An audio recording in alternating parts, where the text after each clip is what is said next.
So I'm going to produce a music track today, and the track is aimed to support a video, a cooking show really, and I want to monetize this. So what I'm going to do is I'm going to upload the video to a sync library, and then anyone who's making videos around that kind of theme, food production, hopefully will spot the track, download it, and use it in part of their video.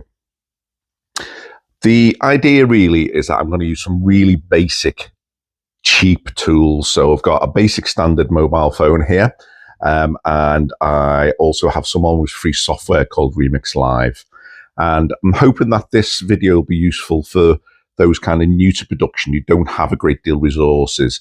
And it's a great way to practice your musicality and your storytelling ability in production, which is really important. We won't be using any complex compression or mixing and mastering skills here, but I hope you'll find it useful anyway.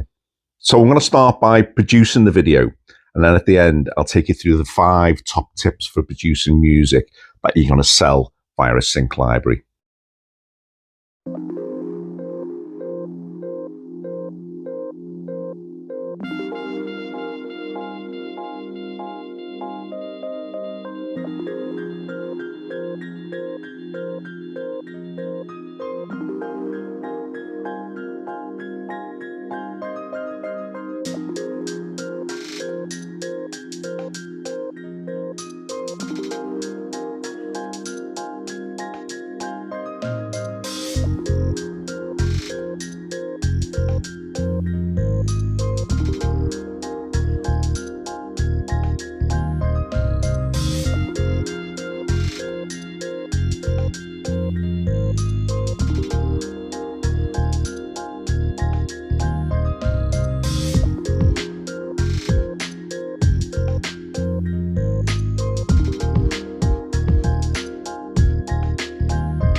Now, this is very different than making music, say, for Spotify.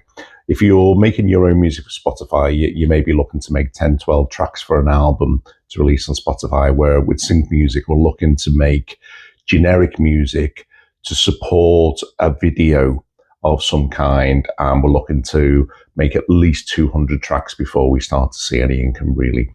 So if you're typically taking 5 days to make some of your own music for an album, then you'd be looking to reverse that really and make at least 5 tracks a day for sync music. So here's the first tip for making sync music. Always start off with a brief in mind. Now, generally when you're making for a sync library, you don't know who the customer is going to be, what they're going to use the video for, but it's important in your mind that you have a scenario in mind, you have a video in mind, and then you make the track to that video. So my second tip is not to spend a huge amount of time on sample selection or developing your own sounds for sync music. Because really we are looking to produce a couple of hundred tracks. If you need to do that, say in a 3 to 6 month period to start generating some income, then developing your own samples is probably not the way to go. You won't have enough hours in the day to do that. And the third tip is to make sure that you produce a range of music. Now, you as an individual have a preference for a certain style of music.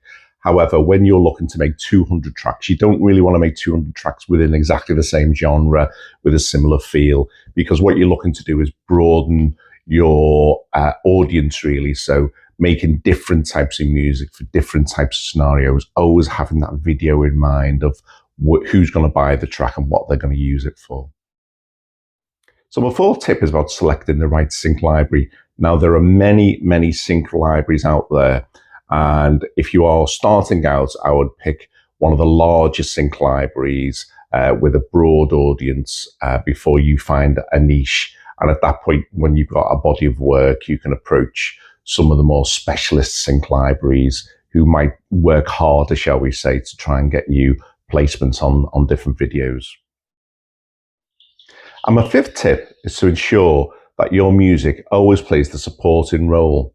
The lead should be played by the video that your music is supporting.